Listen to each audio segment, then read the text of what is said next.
When people are alone, they are frightened in the face of adversity. But when they collaborate with other people, they're a team. And it changes their sense of courage. And it's important for you to show the courage to convince people to create what I call collaborative webs. Not just meetings in the silo where you compare notes and patch the status quo and preserve the way things are. I mean collaborative webs that go widely across the enterprise, talking to the land of no, engaging with the world of slow, doing deals with competimates. The most courageous thing you express as a leader is the idea that you tell your people when you get stuck, I want you to go wide. Don't tell them to think outside of the box. Tell them to solve outside of the lines. Collaborative webs are more important than creative people. I said this before. Collaboration is the only way to solve really big problems in an organization. The lone genius is a myth. There is no singular lone genius that's done anything. There's a great book called The Myths of Creativity by Dave Berkus that thoroughly debunks this. In fact, all of the great solutions I've ever seen in my career were created not just by 2 people or 3 people working together, but surprising teams working together to change the world. And it's not just a sense of collaboration. What we're talking about here is disruptive collaboration. This is the idea as a leader, you take your courage and you convince yourself to disrupt the current set of conversations going on at your company. To create a team, and I want you to ask yourself, who has a stake in the outcome? And then when you get the answer, ask the question again, who has a stake in the outcome that's never at the table? Then once you get that answer, I want you to say, who has a stake in the outcome who is forbidden to be at this table? Because I'll tell you something, real solutions in this world come from unholy alliances, surprising conversations, uncomfortable partnerships where you as a leader grow into your shoes by taking everyone in the room from meism to weism. The most courageous thing you're ever going to do is pull 5 departments in a room with all of the backfighting you've had for 10 years over stuff and try to get them to work on your crisis. You figured that out as a leader, and you have not just become courageous on the inside, you practice it on the outside. Here's a study, and I love this study because this will solve a key problem in your life, meetings. How many of you go to 5 meetings a week? Raise your hand. How many of you go to 10 meetings a week? Raise your hand. How many of you go to 20 meetings a week? Raise your hand. Meetings are the root canals of corporate careers. They're horrible. They're an hour, they're 2 hours long, and what do they usually end with? Well, that was great. Let's have another meeting in 2 more weeks and do this again, right? That's the result of the average meeting. At Deeper Media, we study this. Here's what we learned. On the average, when you put together a meeting, and it's an average of 90 minutes long, and you just have your group, your silo dwellers, as I call them, you usually walk out of the room with the next play and agreement to do work on it 20% of the time. The other 80% of the time, it's an excruciating process that leads to another meeting, or as I like to call it, half a root canal, okay?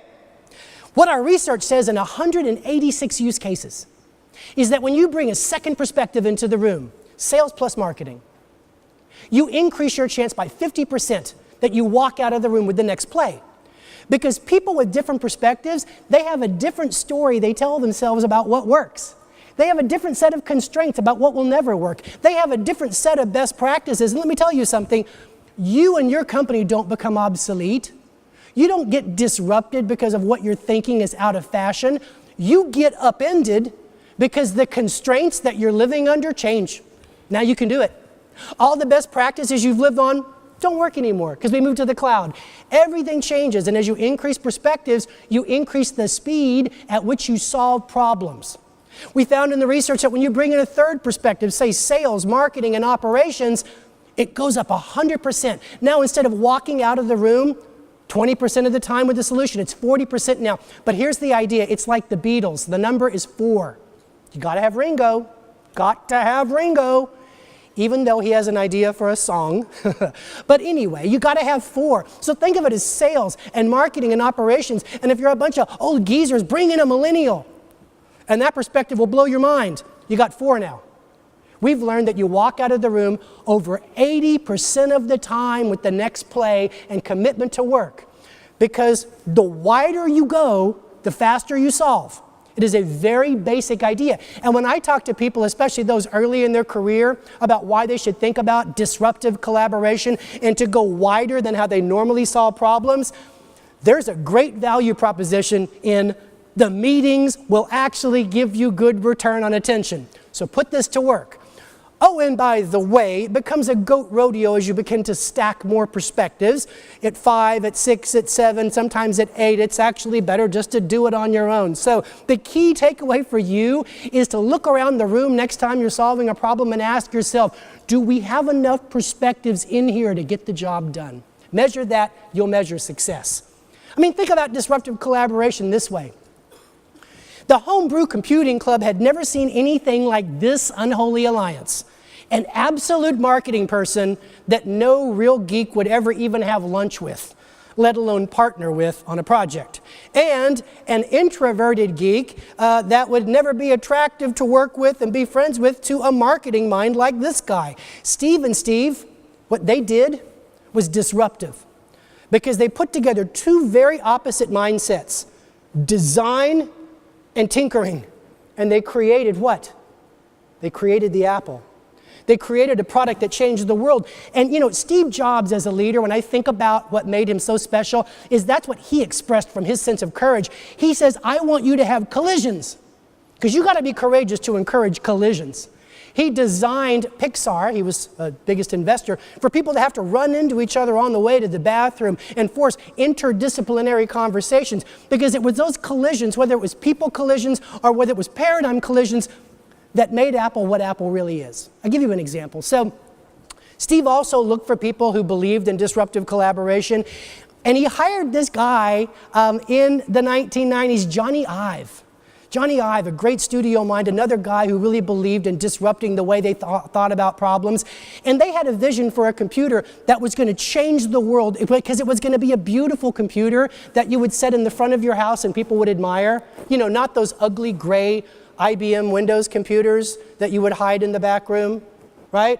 The only beautiful thing about the Gateway was the box it came in, right? So what Steve did is he encouraged Johnny Ive to disrupt the manufacturing conversation. He sent Johnny Ive to a jelly bean factory to study frosty colors to scale and translucent colors to the eye. So in 1998, when they launched that product in August, the one that changed the world, it is no surprise that the disruptive collaboration process could be summed up in one word: yum. That's truly what he meant when he said think different, was to go across the lines, take yourself out of your comfort zone and trust the process. What is that process? The process that we can get together and solve any problem. Now, when people talk to me, they say, so what you're saying is break down the silos. And I got to take a second. I was talking to Rachel about this, last night. Folks, please stop using grain elevators in your silos analogy, because that's not what they are.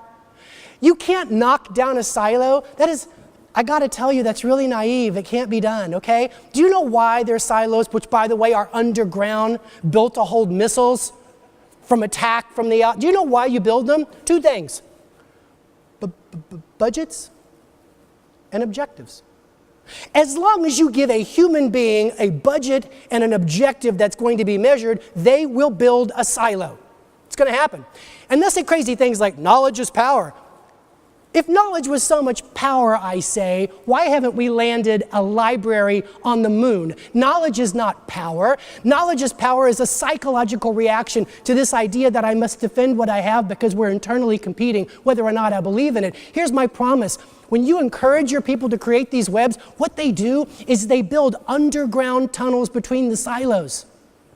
When I see truly remarkable organizations today in 2017, and I've studied many of them. Salesforce is a good one. Tesla is a good one. Wegmans is a good one. SAS Institute is a good one. This is what they figured out.